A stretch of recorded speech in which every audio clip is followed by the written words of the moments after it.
আমরা কখনোই এই কথা বলিনি যে আগে নির্বাচন তারপরে সংস্কার। এটা যদি কেউ বলে থাকে একটা ভুল ব্যাখ্যা দেওয়া হচ্ছে, জনগণকে বিভ্রান্ত করা হচ্ছে। আমরা বলছি যে নির্বাচন সুষ্ঠু অবাধ নিরপেক্ষ নির্বাচনের জন্য ন্যূনতম যে সংস্কারগুলো করা দরকার সেটা করতে হবে। আপনারা একটা জিনিস ভুলে যাচ্ছেন কেন, সংস্কারের দাবি তো আমাদের।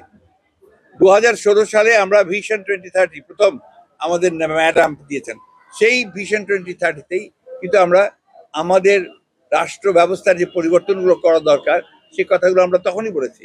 এই যে আজকে আপনার দ্বিকক্ষ বিশিষ্ট পার্লামেন্টের কথা উঠছে এবং সরকারও মেনে, আপনার সংস্কার যে কমিশন তারাও বলছে এটাই করতে হবে, তো এটা তো আমরা তখনই বলেছি, তখনই সেটার মধ্যে আছে। আপনার কেয়ারটেকার গভর্নমেন্টের অধীনে 9 মাসের আপনার ইন্টারিম গভর্নমেন্টের সময় নির্বাচন, সেটা কিন্তু আমরা তখনই বলেছি। তাহলে কি বোঝা যাচ্ছে যে আমরা যা বলেছি সেগুলোই তো আসছে, তাহলে সমস্যাটা কোথায়? না বলেন, না না কখনো না, এই ভুল ব্যাখ্যাটা আপনারা কেন দেন? আমরা কখনো এই কথা বলছি না। আমরা বলছি যে নির্বাচনের জন্য একটা সুষ্ঠু অবাধ গ্রহণযোগ্য নির্বাচনের জন্য যে মিনিমাম যে সংস্কারগুলো করা দরকার সেগুলো করতে হবে। যেমন নির্বাচন ব্যবস্থা কেন্দ্রিক যে সংস্কার, অর্থাৎ নির্বাচন কমিশন, নির্বাচনের ব্যবস্থা, এটা করতে হবে।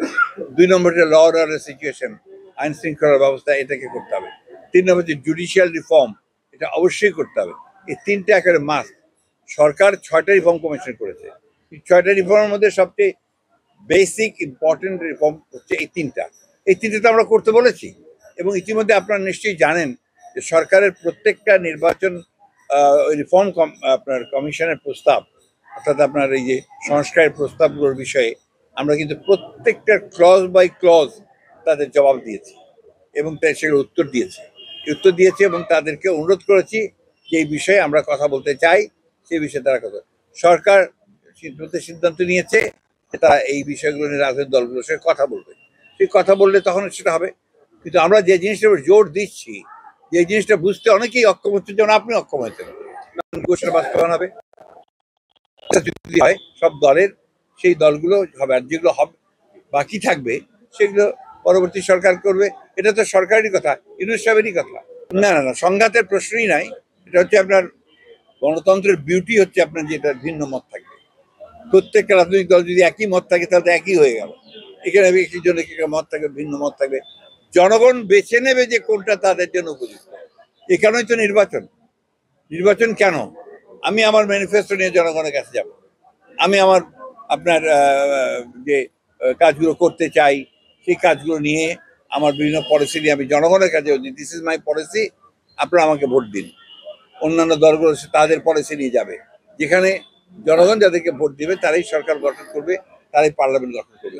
এটাই হচ্ছে গণতন্ত্র, that is the essence of democracy. আমাদের দেশে ব্রিটিশ পিরিয়ড থেকেই আপনার যেটাকে আমরা বলি যে পার্লামেন্টারি ফর্ম অফ গভর্নমেন্ট এবং আপনার Westminster type of government follow করা হয়, গণতন্ত্র ফলো করা হয়। সেইটাই আপনার ধারাবাহিকতা আমাদের চলে আসছে, এটাতেই আমরা ইউজ, আমাদের সেভাবে ইউজ। সেইখানে কিছু সংস্কার তো প্রয়োজন হবেই, সবখানেই প্রয়োজন সংস্কার হবে। সংস্কার যখন হয় তখন হবে। এর সংস্কারের সঙ্গে নির্বাচনের কোনো পার্থক্য নেই। যে কথাটা আমরা বলতে চেষ্টা করি হয়তো বোঝাতে পারি না, অথবা আপনারা বোঝেন না, অথবা ইচ্ছাকৃতভাবে বোঝেন না, বাবা ইচ্ছাকৃতভাবে ভিন্নভাবে এটাকে ব্যাখ্যা করতে চান অনেকেই, আমি আপনার কথা বলছি না, সেই জায়গাগুলোই সমস্যা। বিএনপিকে টার্গেট করে একটা জিনিস প্রচারণা করা হচ্ছে, যেটা সবচেয়ে বেশি প্রচারণা হচ্ছে, সেটা সোশ্যাল মিডিয়াতে সবচেয়ে বেশি, যে বিএনপি আগে নির্বাচন চায় তারপরে সংস্কার চায়, অথবা সংস্কার চায় না নির্বাচন চায়, হুইচ ইজ এ ব্ল্যাটার্ড লাই। আমি আপনাদের সামনে খুব পরিষ্কার করে বলছি, এটা একটা ভ্রান্ত ধারণা সৃষ্টি করা হচ্ছে জনগণের মধ্যে। আমরা বারবার করে এই কথাটাই বলছি যে আমরাই তো সংস্কারের প্রবক্তা, আমরাই সংস্কার চেয়েছি। আমরা আমাদের 31 দফা যেটা দিয়েছি, একটা দেখবেন না গভর্নমেন্টের যে সংস্কার প্রস্তাব আছে তার সঙ্গে কোনো অমিল আছে। হ্যাঁ, কতগুলো বিষয় আছে সংবিধানের সংস্কারের ব্যাপারে, সেখানে আমরা সুস্পষ্টভাবে আমাদের মতামত আমরা দিয়েছি। কতগুলো বিষয় আছে যেগুলো মীমাংসিত, সেই বিষয়গুলোতে আমরা হাত দিতে চাই না। এখন বলেন তো দেখি, গণতন্ত্রকে বাদ দিয়ে আপনি বহুত্ববাদ, এটা আমাদের দেশের কয়টা লোক বোঝে? আপনারাই বলেন। বহুত্ববাদ বলতে মাল্টিল্যাটারালিজম, তাই না? তো কয়টা লোক বোঝে কয়টা লোক আবার ইলিনয়েস ইউনিভার্সিটি থেকে পিএইচডি করে এসছে বলেন আমাকে। সংস্কার কারা করছে, রিফর্ম গুলো কারা আনছে, what connections they have got with the people. এই দেশের জনগণের সঙ্গে সম্পর্ক কাদের? রাজনৈতিক দলগুলো, তাই না? এটা আপনি জামাত হোক, বিএনপি হোক, আওয়ামী লীগ হোক, জাতীয় পার্টি হোক, জাকের পার্টি হোক, আপনার ওই সিপিসি হোক, নতুন ছাত্র সংগঠনতে তারাই হোক, তাদের সম্পর্ক জনগণের সঙ্গে। আর যারা এসছেন সংস্কারে, খুব জ্ঞানী মানুষ, পণ্ডিত লোক, বিশাল বিশাল ইউনিভার্সিটি থেকে ডিগ্রি করে এসছেন, তারা দিচ্ছে, তাদেরকে আমরা শ্রদ্ধাও করি, সম্মানও করি। কিন্তু তারা যদি জনগণের বাইরে গিয়ে কিছু করেন, সরি টু সে, আমরা সেটাকে সমর্থন করতে পারবো না। জনগণ যেটা চাইবে আমরা সেটাই সমর্থন করব। খবরের কাগজ, নিখাত, নির্ভীক, নিরপেক্ষ।